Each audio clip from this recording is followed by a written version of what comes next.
Polar's suspension of its pasta plant in central Maracaibo City last month was symptomatic of both private businesses' disputes with President Nicolas Maduro's government over currency controls and Venezuela's shortages of staples. And the firm said, however, that a temporary solution had been found thanks to the purchase of 6,000 tons of wheat from the state corporation, which would last for 3 weeks. And the temporary reactivation of production, however, does not resolve Polar Foods' underlying problem, which can only be resolved by the currency authority's timely allocation of the foreign currency needed for imports of raw materials and supplies, it said in a statement.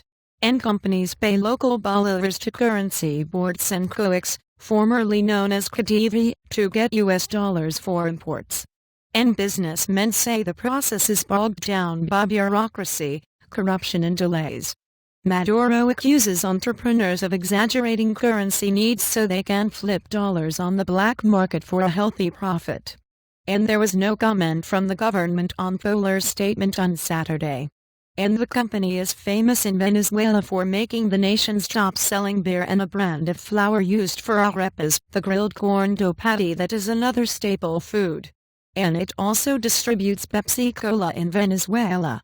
And Venezuela introduced currency controls in 2003 under the late President Hugo Chavez, who frequently berated Polar and its billionaire owner Lorenzo Mendoza as part of his trademark anti-capitalist rhetoric.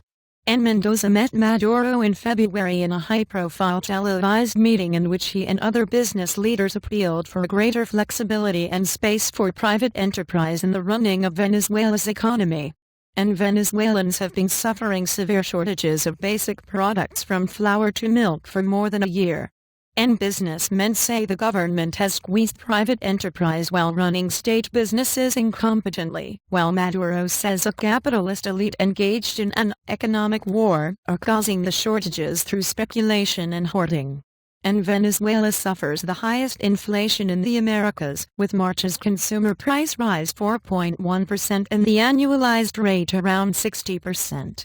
And the central bank has not published the April rate despite being supposed to do so within the first 10 days of the month.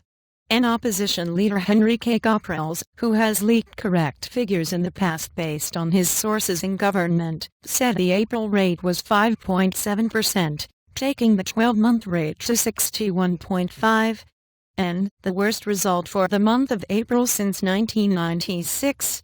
The economic disaster continues, he said via Twitter.